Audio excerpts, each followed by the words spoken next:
et internationale pour vous. Sur Radio Algérie Internationale.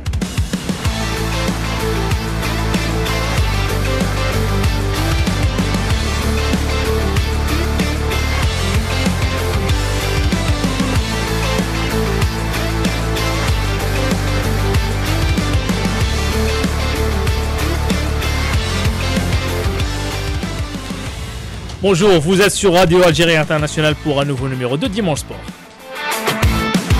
Algérie, Libéria à 17h au stade Hussein Ait Ahmed. La sélection algérienne tentera de préserver sa série à l'occasion de la dernière journée des éliminatoires de la CAN 2025. 9e journée de Ligue 1, l'USM Alger rejoint le Moudia d'Alger en tête du classement et le NC Magara quitte la zone rouge.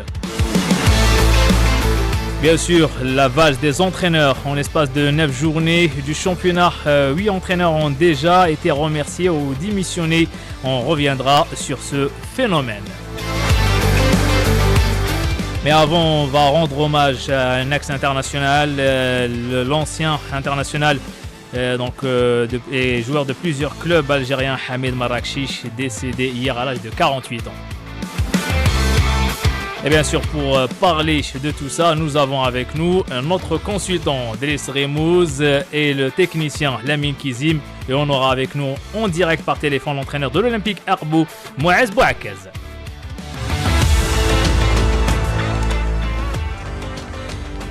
Voilà donc Driss Remouz, bonjour. Bonjour Walid, bonjour Lamine. Lamine, notre ami technicien qui est avec nous, un plaisir de vous retrouver Lamine. Lamine, bonjour. Salam alaikum, bonjour à tous, Driss Roya et puis Walid et tous les auditeurs de la RAI. Merci. On a oublié de dire bonjour à nos aimables auditeurs. Tout à fait. Bien sûr, nos chers auditeurs de Radio Algérie Internationale. Donc, on va commencer tout d'abord avec cette triste nouvelle pour le football. Et bien sûr, quand on parle d'un ancien international algérien, on va lui rendre hommage. Qui nous a quitté hier à l'âge de 48 ans, Hamid Marrakchi, ancien international, 4 sélections entre 98 et 99, et décédé hier donc en France. Il a laissé derrière lui l'image d'un attaquant moderne. Un petit mot concernant cet attaquant Hamid Marrakchi, Driss Remouz. Oui, on présente nos sincères condoléances à sa famille, à toute la famille sportive et surtout footballistique. Abdelhamid Marrakchi aussi, l'ex-international aussi, Bouzid, l'ancien gardien de but du MSP Batna, qui vient aussi de nous quitter hier. On a pris la nouvelle pratiquement ensemble. Triste journée pour nous. Voilà, nos sincères condoléances. À Dieu nous appartenons et tout le monde va un jour s'y rendre. Hein. Bien sûr, donc Lamine, vous avez connu le joueur de près, meilleur buteur de la saison 97-98. Il a joué en Turquie, au Moudia d'Alger, l'USM Al-Harrach, le Moudia d'Oran, Wydad de Tlemcen, également à Inti-Moshent et à l'Espérance de Mostaganem.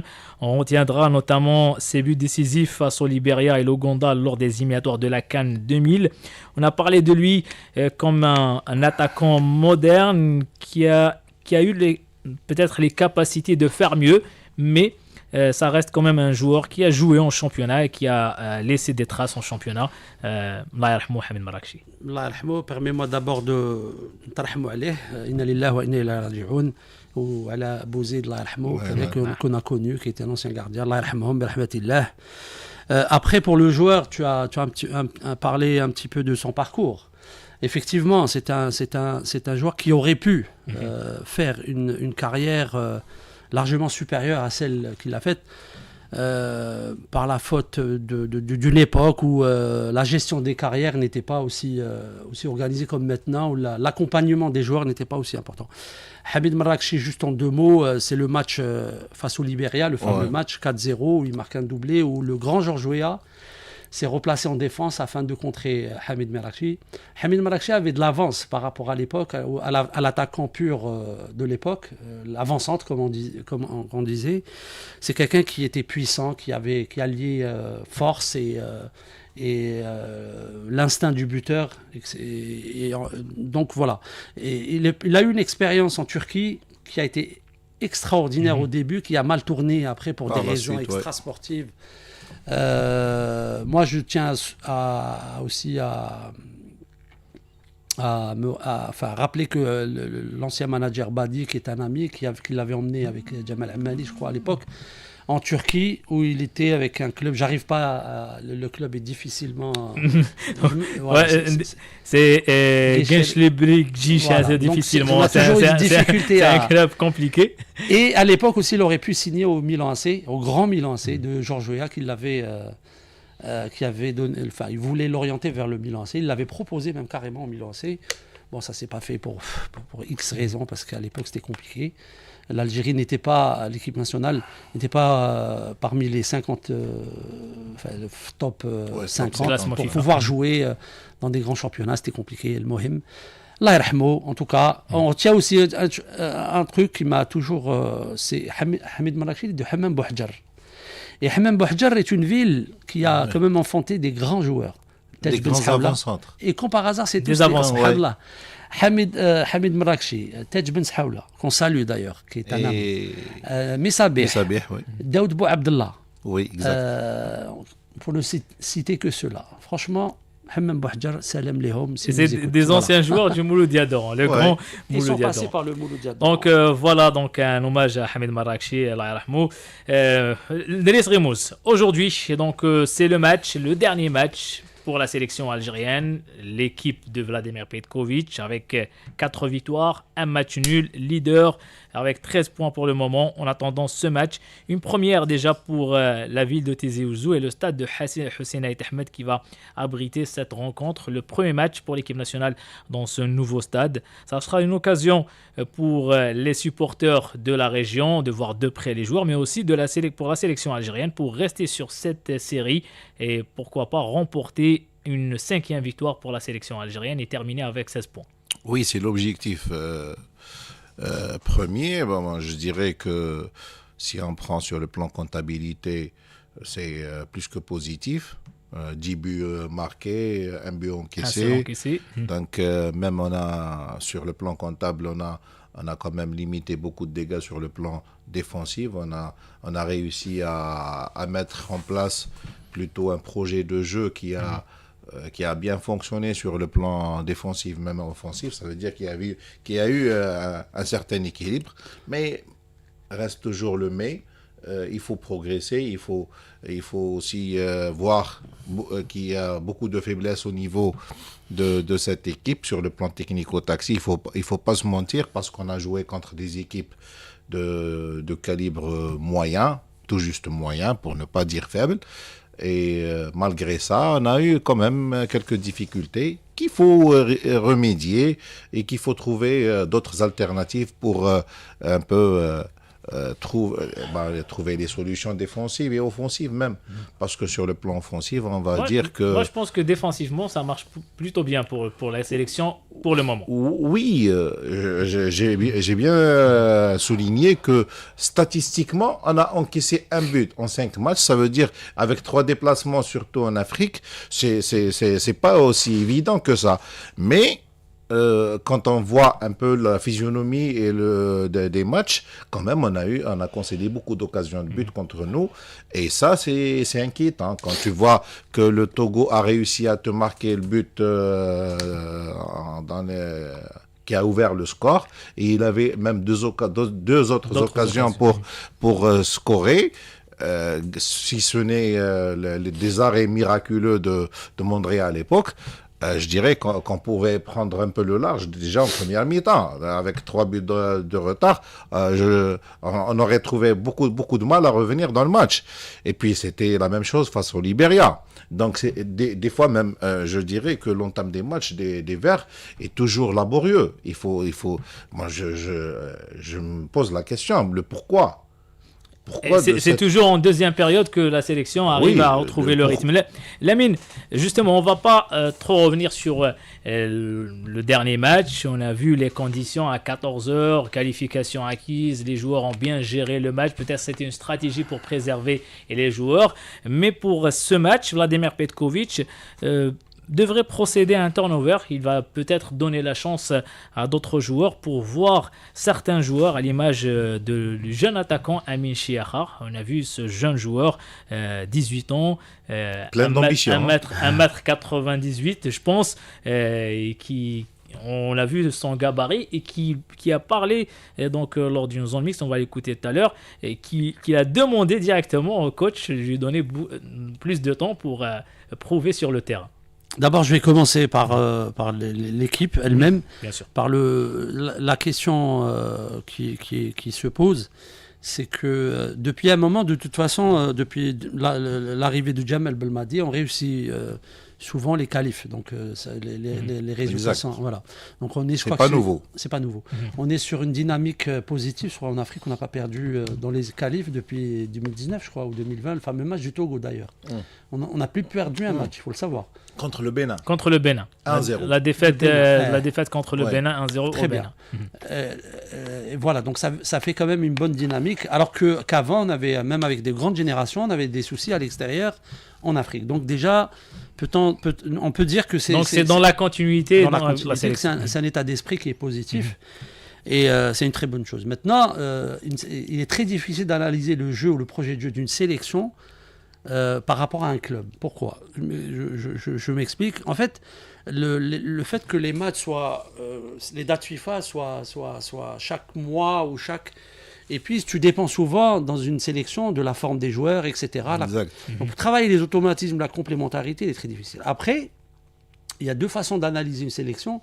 C'est dans les matchs préliminaires, de qualification, et les matchs tournois fermés. Dans les tournois fermés, nous avons des difficultés. Nous avons plus de difficultés que dans les matchs aller-retour ou dans les matchs de qualification. Pourquoi ? Là, c'est une analyse plus profonde qu'il va falloir aller chercher. Du coup, Petkovic, depuis qu'il est arrivé, il a fait son constat. Donc, pour moi, le plus important pour lui, c'était de construire une assise défensive. Et effectivement, dans le football international, vous allez remarquer que toutes les sélections travaille sur cet aspect-là. Pour gagner un match, il faut avoir un potentiel offensif. Ouais. C'était la stratégie de Petkovic avec la Lazio et même avec la sélection suisse. Non, toutes les sélections me semblent à un certain niveau. Il faut travailler. Pour gagner un match, il faut un potentiel offensif. Pour gagner des tournois ou un championnat, il faut une assise défensive. Dans tous les sports collectifs d'ailleurs. Et un grand gardien. Bien sûr, qui est l'arme supplémentaire quand on a deux équipes. Justement, Lamine, pour les gardiens, si vous permettez, Mondrea c'était le titulaire numéro 1. Après on a vu Guendouzi qui a joué 2 matchs et qui a donné bonne impression. Okidja qui arrive et qui fait un très bon match. Ça complique les choses pour Petkovic pour choisir le gardien numéro 1. C'est un problème de riche, c'est bien. Oui, exactement. Abondance de biens ne nuit jamais. Mais c'est un casse-tête pour l'entraîneur, pour la sélectionneur. C'est un poste délicat. Et puis, quand vous sortez d'une dizaine d'années de suprématie de Mbolhi, il est très difficile de passer derrière lui. Ça a toujours été le cas. Donc du coup, alhamdoulilah, je pense que les trois sont des gardiens de qualité, formés comme il faut. Et puis, c'est le meilleur qui jouera la forme du moment. Et puis, il y a un staff qui choisira les... Et puis, selon le projet de jeu. Parce que sur le plan, quand je joue à domicile, tu en as un des trois qui est supérieur le jeu au pied. Exactement. Et tu en as deux autres qui sont un peu moins... Donc, qui sont bien dans leur surface. Tu prends, par exemple, Okidja.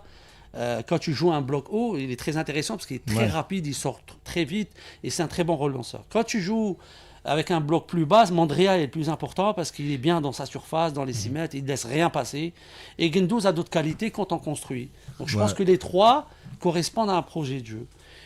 La sélection, là, actuellement... Non, mais il faut définir le numéro 1, le numéro 2 et le numéro 3. Oui, mais bon, après, on est encore en chantier. Je pense que ça voilà, exactement. Ça fait partie du chantier. C'est pas urgent pour le moment. À partir du moment, je pense que quand on arrivera à la CAN, là, il va falloir forcément avoir un 1 et un numéro 2. Et c'est la vie d'un groupe. Le plus important, c'est que je pense que l'assise défensive a été trouvée.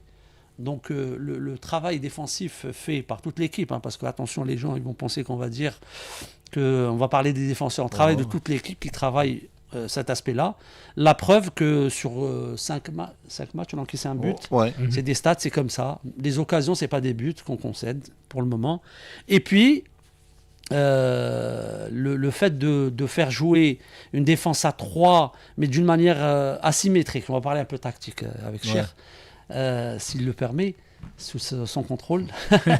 Donc Issa Mandi qui est un joueur hybride, on appelle ça un joueur hybride. Donc quand on a le ballon, il peut être à droite, il peut carrément être en latéral, et quand on ne l'a pas, il est dans l'axe. Déjà, il a été formé comme latéral. Il a été formé comme Issa Mandi dans une défense à 3, il est plus performant avec deux défenseurs axiaux. D'où l'insistance du coach. Je pense que c'est le trio qui tourne pas trop, qui n'a pas bougé depuis qu'il est là, et c'est très bien. Je pense qu'il a eu un choc le premier match où le match amical, ils ont perdu les deux premiers matchs. On a encaissé 5 buts en 2 matchs. C'est ça, où c'était débridé. Et il s'est dit attends, il faut que je règle quelque chose. Et effectivement, il a remis un trio. Pour moi, à Toga, on n'en parle pas beaucoup, mais il stabilise quand même la défense, même s'il fait au niveau de la relance, et peut-être il y a des progrès à faire. Surtout, il est un peu lent dans ses déplacements par rapport, je crois, à son envergure, et aussi par rapport à ses qualités intrinsèques, parce qu'il n'est pas trop rapide sur le... Après, les trois, ils ne sont pas super rapides. Hein. Non. Issa Mandi, c'est pas sa qualité. Rami aussi. Rami, si. Rami, il est très explosif. Oui, sur les trois, Issa Mandi, c'est le plus rapide. Rami, oui. Non, mais c'est sûr. Parce que Rami, déjà, à la base, c'est un latéral. Il joue arrière. Le plus important, c'est l'équilibre. Le plus important, c'est que dans une défense à 3, on va dire, c'est que chacun a un rôle. Souvent, Toga est plus efficace dans le jeu aérien, souvent. Et il est très important. Regardez, rappelez-vous, on prenait beaucoup de buts sur les coups de pied arrêtés. Et depuis qu'il est là, il y a quand même moins de buts et moins de situations. Et puis, il ne joue pas au Taraji juste pour ses beaux yeux. Hein. Il joue dans un club quand même très respectueux. Très respectueux, très respectable. Un grand club. Et en Afrique, on a besoin de ce genre de joueurs. profil. Justement, je vous invite à écouter les deux joueurs de la sélection. Donc, on va commencer par Mohamed Fersi et puis le jeune Amin Chiaha. On écoute les deux joueurs de la sélection. Bien sûr, c'est bien de finir cette qualification, cette campagne de qualification à la maison. Et puis, je pense que c'était le premier match là-bas. Donc, non, c'est une belle occasion de clôturer cette qualification et puis de faire une victoire. الحاجة الأولى أني فرحان كوتش خلاني نلعب شوية ماتش الأول حاب نقول له شكرا برك خاطر مش كل ماتش صعيبة كنا مش ربحين وهذيك وماتش جاي كونتر ليبيا في الجزائر نورمال أنا عندي نحلم شوية بنلعب أكثر من 5 دقائق وإن شاء الله نسجل البيد الأول. Donc, Driss, on a écouté Mohamed Fersi, mais surtout Amin Chiaha, qui a dit je rêve un peu, mais je demande au coach de me donner plus de 5 minutes. Déjà, il veut jouer, il veut prouver sur le terrain, mais aussi, on notera l'absence de Rami Zarrouri, qui est donc suspendu. Et peut-être Rami Ben Sebaini, on attend l'information après sa légère blessure au Malabo, mais okay. Je pense qu'il sera dans le 11 de départ. Donc au milieu de terrain, peut-être on va voir Himad Abdelli, c'est l'occasion pour le voir de près.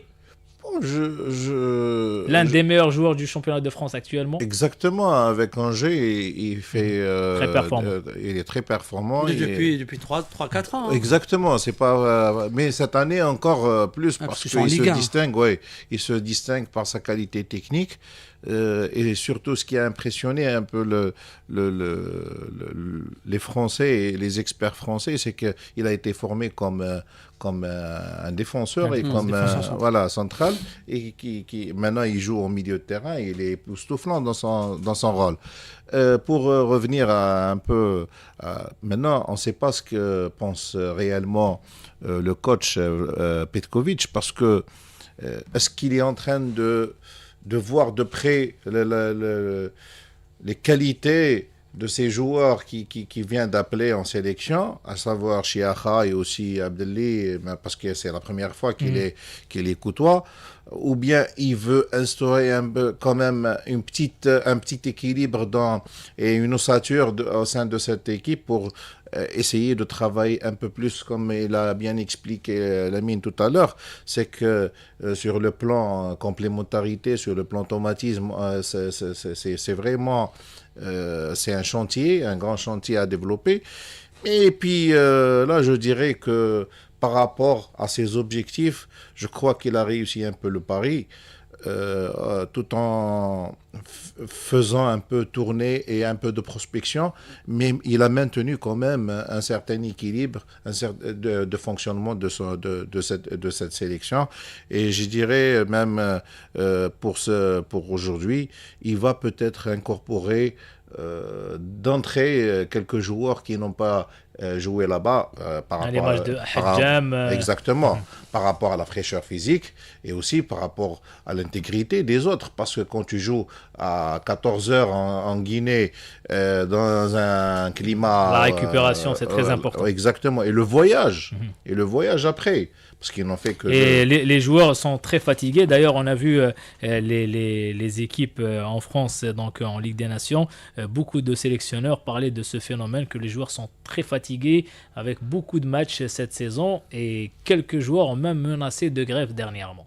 À l'image de De Bruyne, le défenseur français du Bayern, Upamecano, beaucoup de joueurs, Lamine, ont menacé et cette année, plus de 50 matchs pour le moment, certains joueurs considèrent comme c'est trop pour un joueur de football. Oui, effectivement. Et on avait les blessures de quelques joueurs.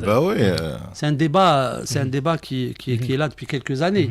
Mais la réponse de la FIFA et de l'UEFA, c'est de mettre encore des matchs. Ouais. La Ligue des Champions, le nouveau La format, FIFA vient de rajouter la Coupe du Monde des clubs. Exact. Et le nouveau format de la Ligue des Champions, qui est infernal. Ouais. Et du coup, on a des compétitions tout le temps. Et voilà, ce qui compte maintenant, c'est l'argent. Ils pensent business. Voilà, c'est les droits télé, oui. Et plus de matchs, plus de pubs, plus d'investissements, etc. Les joueurs n'ont qu'à accepter de jouer. C'est la réponse, je sais, qu'on ne dit pas tout haut et qu'on pense réellement, c'est que voilà, ils sont super bien payés, donc ils n'ont qu'à jouer. Et puis c'est tout. On est à l'époque des Romains où le spectacle doit primer surtout le divertissement. Une société de divertissement, c'est ça la réflexion. Mais les joueurs, effectivement, doivent absolument faire... Parce que vous avez vu le nombre de blessures des joueurs. C'est impressionnant. Et c'est des blessures très graves qui mettent fin de saison pour certains joueurs. Bachir Belloumi, l'international algérien, Carvajal, beaucoup de joueurs, c'est fin de saison pour ces joueurs. Bachir Belloumi, les fins de saison C'est pratiquement fin de saison, 6 mois. Ligaments croisés. Je ne savais pas. Ouais. D'accord. Ah ouais. Donc, oui, des joueurs, beaucoup de joueurs dans tous les clubs. Hein, ça veut tout dire. Donc, effectivement, c'est bon. Même le Ballon d'Or, Rodri. Oui. Qui est arrivé avec des béquilles. Non, mais de toute façon, c'est ça, c'est un problème depuis un moment. Il y a eu la commission, là, Arsène Wenger et compagnie, qui devait réfléchir à ça. Ce qui tue aussi, c'est en fait, il y a en vrai, il y a une opposition entre le football des clubs et le football des nations depuis des années. Donc, pour les clubs, comme c'est eux qui payent les joueurs, etc., pour eux, les blessures viennent souvent des voyages que font les joueurs pendant les dates FIFA. Tout ça, oui. Et pourtant, le grand public, il y a eu des sondages, préfère le football des nations, quand même reste quelque chose qui attire les gens, parce que la compétition entre clubs commence à devenir monotone à un moment donné. Pourquoi ? Pour la simple raison, parce que c'est toujours les meilleurs les plus forts qui gagnent, les plus riches qui gagnent. Donc l'intérêt de la Ligue des Champions a diminué, l'intérêt des championnats a diminué. D'où le changement de système de compétition. Tout à fait. Mais ils n'ont pas arrêté les matchs, ils ont rajouté des matchs juste en changeant le système. C'est des modalités. C'est des modalités. Donc on est dans un système occidental, en capitaliste à souhait. Donc voilà, c'était entre parenthèses, on a ouvert le débat concernant ce phénomène. Le plus important, donc c'est le rendez-vous à 17h où la sélection algérienne affrontera le Libéria. Bien sûr, une victoire permettra à la sélection algérienne d'atteindre la barre de 7 matchs de suite sans défaite. Une manière de faire le plein confiance en vue des éliminatoires du Mondial 2026. C'est très important pour la sélection. Pour terminer avec la sélection algérienne, on va parler rapidement des autres sélections. Lamine, bien sûr, avec le Ghana éliminé de la CAN. Le Ghana qui sera absent. Vous êtes surpris, Walid ? Non, vu la situation du Ghana, non. Mais c'est logique. Nous, on a tendance à essayer de faire des lectures par rapport à une histoire. Le football, c'est l'instant, c'est le moment. Le Ghana, ça fait des années quand même qu'il patauge, qui ne travaille plus. De toute façon, c'est connu, il y a des gros soucis au Ghana. C'est un club qui ne travaille plus. Avant, le Ghana, c'était demi-finale, quart, finale, Coupe du Monde, U17, U19. Ouais, maintenant, À une époque, champion du monde dans les jeunes catégories. Ça n'existe plus maintenant. Même dans les grands clubs, il n'y a plus de Ashanti Kotoko, c'est joueurs. Plus de grands joueurs comme. Donc, effectivement, donc c'est logique, je pense. Donc 19 pays ont composté leur billet d'Elis Remous pour la phase finale. Il reste 5 billets. Donc, et ça, il y aura un match très important pour la Libye. Aujourd'hui, la Libye qui jouera pour la deuxième place. Ouais. On souhaite une qualification pour la Libye. Donc, il reste 5 billets pour la prochaine CAN. On va citer rapidement les qualifiés. Afrique du Sud, l'Algérie, Angola, Burkina Faso, Cameroun, Côte d'Ivoire, les Comores, l'Égypte, Gabon, Guinée équatoriale, Maroc, Nigeria, Ouganda, RDC, Sénégal, Tunisie, Mali, la Zambie et Zimbabwe. Pas de surprise. Il faut rajouter aussi le Niger qui hier soir ils ont battu par 4-0 le Soudan. Mais le Soudan est qualifié. C'est le Soudan qui est qualifié. C'est pas le Niger. Le Niger c'est 3e. Ah, je croyais que c'est le goal average. C'est la qualification du Soudan. Ah, très bien. Le Soudan, du coup, qui revient à la compétition. Le Soudan qui revient à la compétition. Qui est absent depuis. Malgré la défaite. Je croyais que c'était le Niger qui est passé. Donc, parce que j'ai vu le match, c'était une domination quasi totale du Niger. Je croyais que c'était, d'après même le commentateur, que le Niger, avec le score de 4-0, il allait passer. Mais je crois que nos amis soudanais... On va le confirmer, mais bon, pour les qualifiés, les 19 qualifiés, pas de surprise. C'est très logique. C'est pratiquement les mêmes. Plus de surprise. Sans surprise. On vient d'évoquer le cas du Ghana. Le Ghana, il ne travaille plus depuis des années et c'est une conséquence très logique aussi. Par rapport déjà, quand tu prends l'âge moyen d'une sélection, la sélection ghanéenne, quand la dernière édition, ils ont joué avec des joueurs de 38-37 ans. Il y a les frères Ayou, ils jouent encore. Exactement. Donc ça se voyait qu'il y avait plus de relève, il n'y avait plus de football au Ghana. Les Brésiliens de l'Afrique viennent de s'éteindre, quoi. Lamine, avant de passer au championnat, bien sûr pour profiter, on aura avec nous Moïse Bouakez, l'entraîneur de l'Olympique Arbo. En quelques minutes rapidement, pour la sélection algérienne, l'équipe A, ça marche plutôt bien, mais pour les jeunes catégories, ce n'est pas le cas. Et je sais que vous êtes très intéressé par la formation. C'est votre spécialité, vous, Idriss Remous. Avant les U20, donc ils vont entamer le tournoi de qualification aujourd'hui, mais pour les U17, la sélection algérienne U17 éliminée après 2 défaites. Donc la sélection éliminée de la CAN, la prochaine CAN de cette catégorie. Pour la jeune catégorie, c'est toujours le même problème depuis des années. Oui, mais doit-on être surpris Voilà, donc c'est la même chose, ça continue à ne pas travailler. Malheureusement, voilà, c'est des résultats qui sont juste le miroir de ce qu'on est en train de faire ou de ne pas faire depuis des années. Nous n'avons pas appris les leçons du passé. On continue à penser à faire des sélections au lieu de former des joueurs. De toute façon, rapidement, parce que vous ne me donnez pas beaucoup le temps, j'aurais eu plus de temps, on aurait pu discuter avec mon ami Driss sur le sujet. Mais vous savez pourquoi les Espagnols, les Français, et les Allemands et les Anglais dominent le football, que ce soit en club ou en sélection, parce qu'ils forment des joueurs. Ils ne forment pas de sélection. Ils ne font pas des équipes. Voilà. Ils ne font pas d'équipe pour faire des sélections. Ils forment des joueurs, beaucoup de joueurs. Le coach ou le sélectionneur, quand il arrive à son niveau, il arrive pour coacher une équipe de U17 française où il a un panel de joueurs hyper important. Il a un panel de joueurs. Avant ça. Mais tous des joueurs qui sont capables de jouer à un certain niveau. Et après, ce n'est pas le résultat qui compte. Le résultat, ce n'est que l'aboutissement de toute cette politique. La formation en France, les joueurs, quand vous arrivez, n'importe quel entraîneur peut gagner des titres avec ces jeunes. Pourquoi ? Parce que les joueurs sont formés individuellement à leur poste ou par rapport à un projet de jeu, il y a tout un projet autour de la DTN. Moi, je pose la question depuis des années, que fait la DTN algérienne à ce niveau-là. Toutes les DTN, quand je parle de la DTN, je ne parle pas du DTN. Exactement. Il ne faut La pas DTN. confondre. Régulièrement, on a un souci avec les hommes. Moi, je ne sais même pas qui est DTN actuellement, je ne le connais pas. Donc, je ne parle pas de la personne. Je parle de la DTN en tant que structure. Voilà. Quel est son Responsable projet du développement du football. Exactement. On Quelle va- est la politique et quel est son projet? On va essayer de revenir sur ce point, mais puisqu'il est en direct avec nous, on va accueillir en direct avec nous donc l'entraîneur de l'Olympique Arbou. On va parler bien sûr du championnat à la 9e journée, Monsieur Moaz Bouakez. Monsieur Bouakez, bonjour. Bonjour, merci pour l'invitation. Meilleures salutations à tous ceux qui composent le plateau. Le débat est passionnant. J'ai pris un petit bout de la fin de la discussion.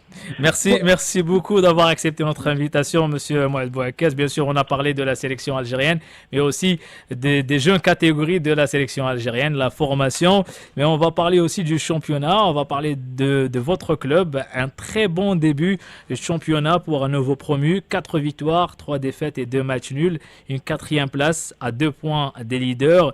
Un très bon début pour un nouveau premier, Monsieur Bouakez. C'est très intéressant ce que vous faites. Vous êtes satisfait pour le moment après 9 journées?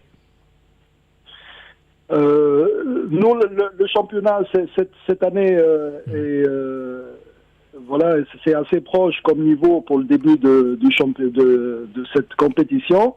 Le problème, tout est provisoire pour le moment. Hein. Ces classements-là sont provisoires. Il faut voir sur la longévité, quelle est l'équipe ou le club qui a un meilleur souffle, une meilleure organisation pour aller jusqu'au bout. Après, c'est clair, le terrain, c'est l'affaire des techniciens et des joueurs, mais tout ce qui va autour peut aider aussi le club à aller le plus loin possible. Monsieur Bouakez, restez avec nous avec nos invités donc pour enrichir le débat. Lamine Kizim, l'Olympique Arbou, avec 4 accessions de suite ou 3 accessions de suite, 5 accessions de suite, un projet, un vrai projet, donc une vraie administration, un entraîneur Moaz Bouakez qui connaît bien le championnat avec un groupe de joueurs, et ça marche bien pour le moment et c'est le fruit d'un travail depuis des années maintenant. Vous connaissez bien donc le club, la stratégie et le plan du club. Donc comment vous trouvez Olympique Arbou cette saison? C'est une surprise ou c'est le fruit d'un travail depuis des années? Il n'y a pas de surprise dans le football. Je salue d'abord mon ami Moaz Bouakez et je le félicite pour le travail qu'il fait. Et je souhaite bien sûr de continuer sur la lancée, de faire mieux encore. Concernant Arbou, je connais le projet, j'aurais dû travailler avec ce club depuis des années. Le président est très ambitieux et le club est structuré. C'est l'un des clubs les plus structurés d'Algérie. Donc voilà, ça a augmenté en qualité de plus en plus chaque année. Et vous allez voir, la prise en charge est très intéressante à un certain niveau. Le club, dans quelques années, sera professionnel à 100%. Donc ça, c'est déjà important. Il y a l'outil, il y a le projet, et puis il y a la patte aussi dans la région. C'est une région qui regorge de potentiel. Voilà. Donc ce n'est qu'un exemple de réussite pour moi. Parmi tant d'autres, pourquoi pas. Donc pour nous, il faut féliciter ce genre de club qui donne du baume au cœur parce que ça travaille. Le fruit du travail, on le voit. Donc que ce soit en équipe première, que ce soit en jeune, l'équipe travaille bien. D'ailleurs, il y a un Espagnol, je crois, qui est à la tête du centre de formation, enfin des catégories jeunes. Et même l'équipe féminine, hein. Et l'équipe féminine, enfin Arbou, c'est une région en tout cas qui est très intéressante. Moi, je suis pas étonné du tout. Donc voilà, la progression, elle est latente, on est là. Les résultats pour l'équipe première, j'ai regardé quelques matchs. L'équipe avec peu de stars ou pas de stars, on va dire entre guillemets, hein, les stars dans le championnat algérien, j'en pense pas. Mais en tout cas, l'équipe propose un jeu moderne. J'ai vu le match face au Mouloudia d'Alger, par exemple, où l'équipe a été sérieuse tactiquement. On a vu des choses intéressantes, un très bon gardien, quelques individualités. En tout cas, ça fait plaisir de voir jouer cette équipe. Pourquoi? Parce qu'elle ramène de la fraîcheur et des choses intéressantes. En tout cas, félicitations pour Arbou et bon vent à eux. Et j'espère qu'ils vont continuer. Parce que le plus dur après, attention, hein, il y a l'effet de surprise. Monsieur Bouakez le sait très mieux que nous. Il y aura après, surtout à la phase retour, il y aura plus, les équipes elles seront plus dures, les matchs seront plus durs. Donc j'espère que cette équipe de Arbou se maintiennent, parce que je sais que l'objectif numéro 1 c'est le maintien, le plus rapidement possible, se renforcera probablement au mercato d'hiver pour finir en beauté. L'année prochaine, cette équipe... Justement, on va poser cette question à M. Moaz Bouakaz. Monsieur Bouakaz, bien sûr,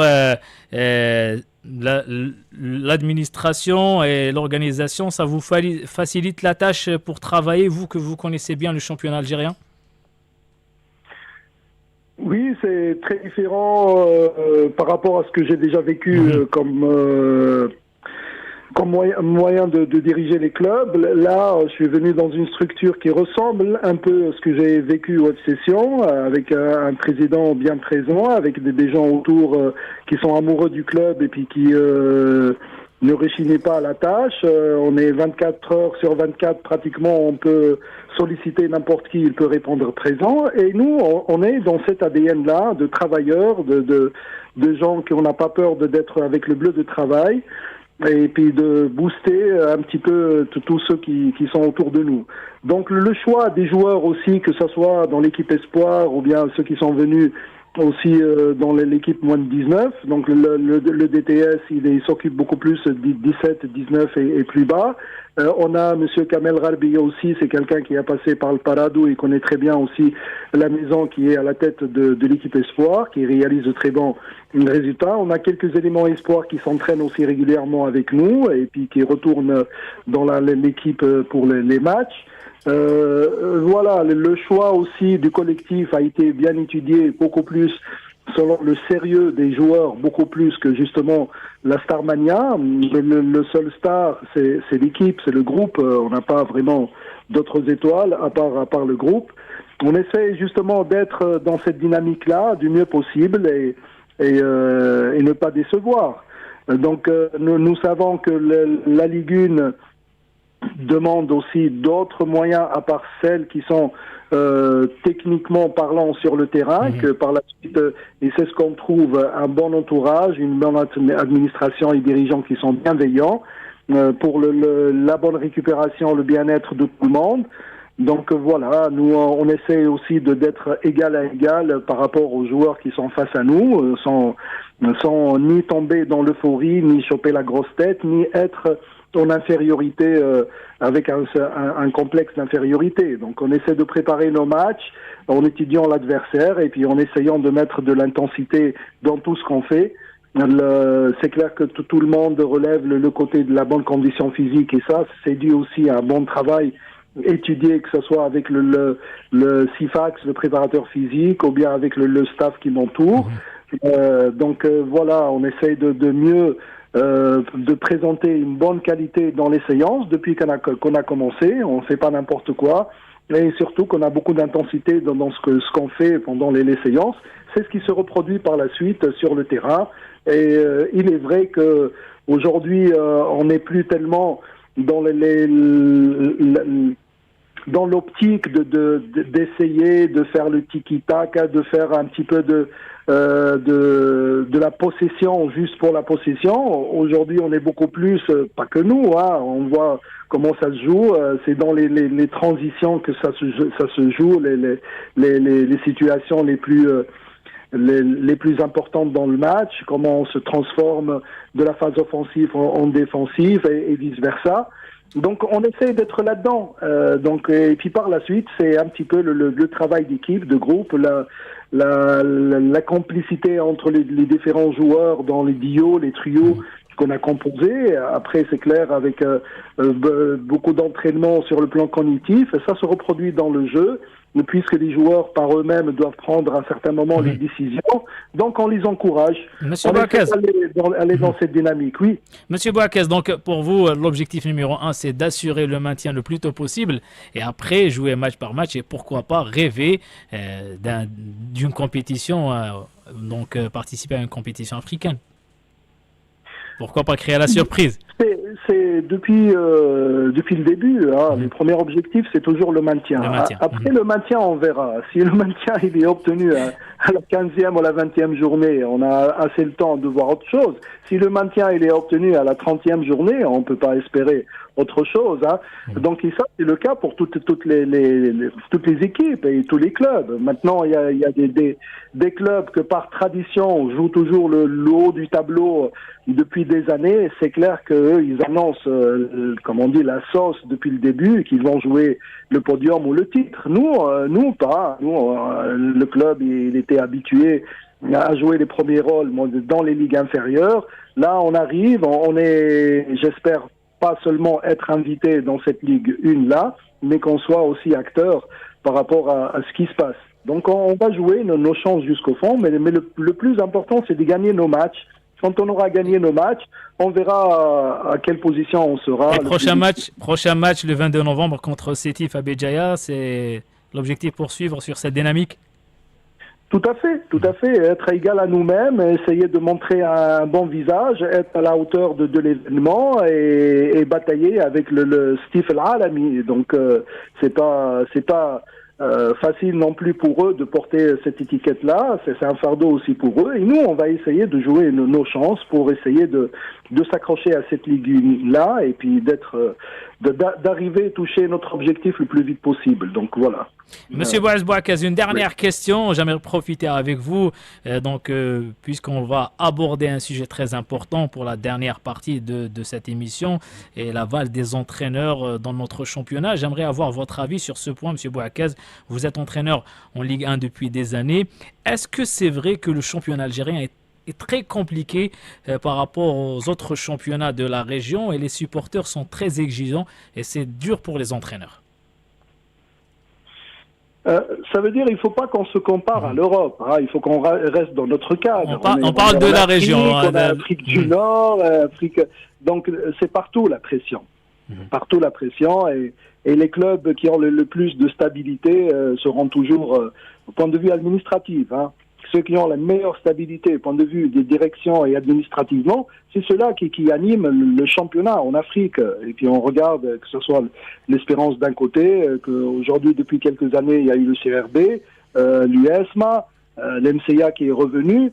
Donc de l'autre côté en Égypte on a toujours les mêmes entre Zamel et Ali. Donc c'est cette stabilité-là au niveau de l'administration qui fait que aussi la popularité font que ces clubs-là seront toujours au sommet de la hiérarchie dans leur championnat. Les autres, tant qu'il n'y a pas de stabilité, il ne peut pas y avoir un équilibre ni des surprises, entre guillemets. Là, aujourd'hui, on a un meilleur exemple avec une stabilité. Olympique arrive à titiller les plus grands clubs. Monsieur Bouaziz Bouakaz, entraîneur de l'Olympique Herbou, merci beaucoup. Merci à vous. Et la prochaine fois, vous serez avec nous dans le studio, Inch'Allah. Avec grand plaisir. Merci beaucoup, monsieur Bouaziz Bouakaz. Merci, au revoir. Meilleures salutations à tous. Merci. Bon appétit. Merci. Monsieur Delis Remouz, donc rapidement, j'aimerais avoir votre avis concernant ce club qui mérite qu'on parle de lui. C'est un exemple pour les autres clubs. Lamine a parlé du projet. C'est un projet qui date depuis des années avec des gens qui savent bien ce qui se passe au niveau du club. Donc une stratégie avec les jeunes catégories, le football féminin. Donc c'est ce qu'il faut faire pour avoir un club. Et pas seulement un club qui joue en Ligue 1, mais un club qui participe dans toutes les catégories, les U15, U17 et une formation des joueurs. Oui, c'est ça, un développement, pas d'une équipe, mais d'un club. C'est multiforme, c'est un développement multiforme avec plusieurs axes, sur plusieurs axes. Ce projet-là, j'ai entendu parler, ça fait 5 ou 6 ans, et puis avec des joueurs qui m'ont contacté comme ça, par hasard. Et puis, je commençais à m'intéresser à ce projet-là. J'ai trouvé que déjà, l'administration a à leur tête le président, ils avaient des idées, ils avaient les moyens de leur politique, et puis ils ont commencé, ils voient grand. Donc ça veut dire qu'ils ont des ambitions et ils ont les moyens pour atteindre ces ambitions. Et puis il s'est imprimé de pas mal de projets et qu'il a ramené des gens compétents, des gens qui sont maintenant à la tête de la formation, qui sont à la tête aussi de la première équipe. Et selon les exigences du palier, il a pu quand même apporter une certaine stabilité, une vision des choses qui sont, je dirais même, c'est révolutionnaire plutôt par rapport à nos dirigeants actuels dans nos clubs qui sont maintenant, c'est un club qui envisage d'être professionnel et indépendant des aides de l'État, un vrai club professionnel. C'est ce qui est recherché, c'est ce qui est un peu demandé à l'ensemble de nos clubs. Des clubs, oui. Par rapport à... Moi, je suis pas vraiment surpris de ce club-là où déjà du niveau qu'il a atteint, je dirais, en un clin d'œil par rapport à ces 5 montées d'affilée. Mais j'espère qu'ils vont continuer sur cette lancée et qu'ils vont grandir au fil du temps. Au fil des années. Voilà, au fil des années. Et aussi, je pense même qu'ils ont un projet sur le développement et la formation, déjà qu'il commence un peu à se mettre en place. Et pourquoi pas concurrencer le Paradou et trouver aussi d'autres clubs qui vont... On espère aussi, voir d'autres clubs suivre les traces du Paradou et d'Olympique Arbo, et ça sera que bénéfique pour le football algérien, n'est-ce pas, Lamine? Tout à fait. Après, il n'y a pas un seul exemple. Justement, le Paradou, à sa décharge, c'est qu'il souffre du manque de concurrence et d'autres modèles de formation. Le Paradou a commencé il y a un petit moment et les gens ne prenaient pas au sérieux ce projet qui est devenu le seul projet fiable en Algérie. Il ne faut pas se mentir. Du coup, le résultat est là. Le nombre de joueurs sortis du Paradou et le retour d'investissement. Parce que finalement, même dans le football international, le football identité, les clubs identité n'existent plus. Vous prenez des grands clubs comme l'Ajax, Amsterdam, etc. Ils n'existent plus. Par cette justement vague économique, le projet, il est pratiquement économique partout. Donc du coup, là, la réussite de Arbo dépasse le cadre sportif. C'est un projet aussi macroéconomique pour la région, etc. Donc il y a une réflexion dans ce sens-là.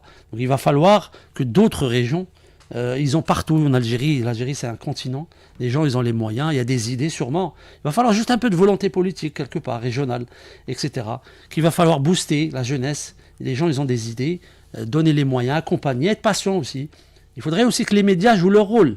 Parce que, voilà, le coup de gueule, c'est que les médias ne mettent pas en valeur les gens qui travaillent. Et ne sont pas patients avec les gens qui travaillent.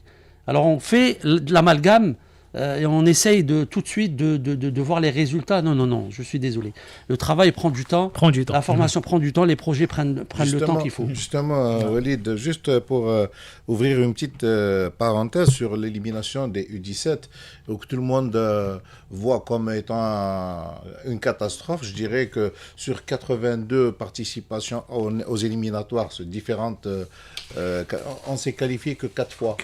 Donc, je reviens juste. J'ai fait une petite enquête sur le volume d'entraînement des jeunes qui sont maintenant en équipe nationale. Ils ne dépassent même pas les 960 heures de formation. Pour les U17, l'Algérie ne compte que 2 participations. C'est en 2009 et 2023 en tant que pays organisateur. Oui.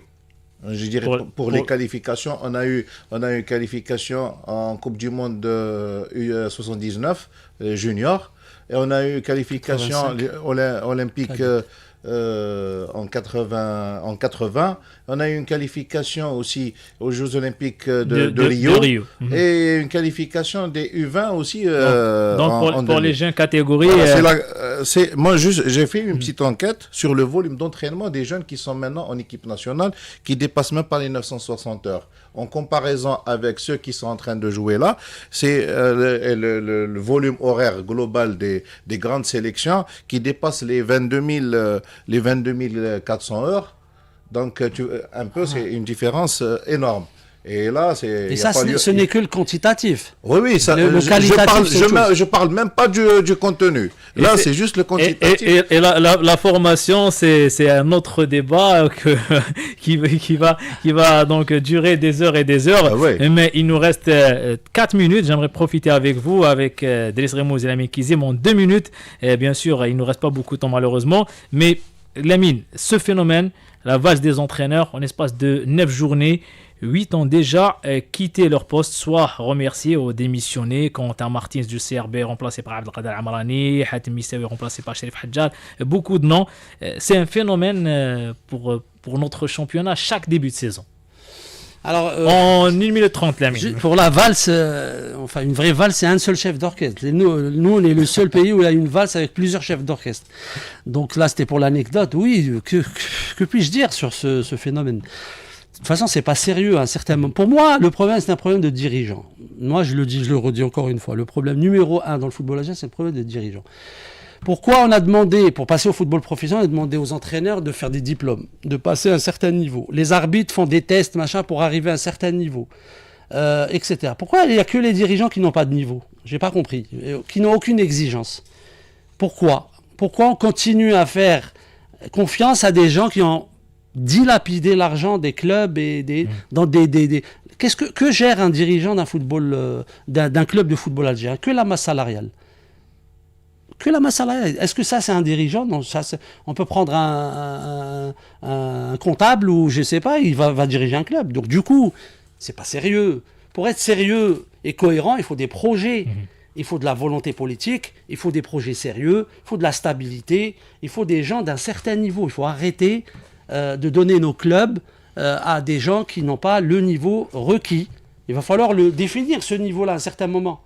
Et à partir de là, il va falloir aussi continuer à donner des moyens là où il faut. Parce que moi, je ne comprends pas pourquoi les équipes premières sont hyper riches et que vous avez tous les grands clubs algériens, les équipes premières, elles sont hyper riches, des masses salariales, des sommes mirobolantes, que ce soit les sélectionneurs ou les entraîneurs ou machin.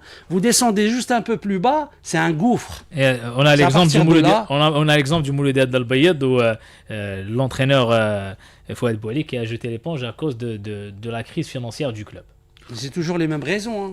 Oui, c'est pas étonnant. Déjà, il a pris le club avec beaucoup de soucis sur le plan technique, sur le plan financier, sur le plan gestion et tout. Je dirais, juste pour rajouter ce qu'a dit notre ami Lamine, moi d'ailleurs, j'ai dit que pour le redressement du football, d'abord, il faudrait commencer par former des dirigeants à la tête de nos clubs pour un peu après passer à la formation des encadreurs chez les jeunes, après passer à la formation d'autres choses. Si je peux me permettre... 30 secondes. 30 secondes. Carton rouge aussi pour nos collègues entraîneurs algériens. Voilà, donc ils s'automutilent.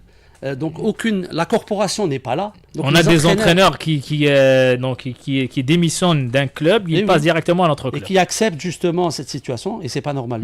Il n'y a aucune corporation, il n'y a pas de syndicat, les entraîneurs ne sont pas, encore une fois, solidaires, et du coup vous avez une invasion de certains entraîneurs étrangers qui n'ont pas le niveau, et qui viennent, et qui remplacent les entraîneurs ici. Et d'un autre côté, nos entraîneurs ne travaillent pas, ne publient pas, ne sont pas visibles.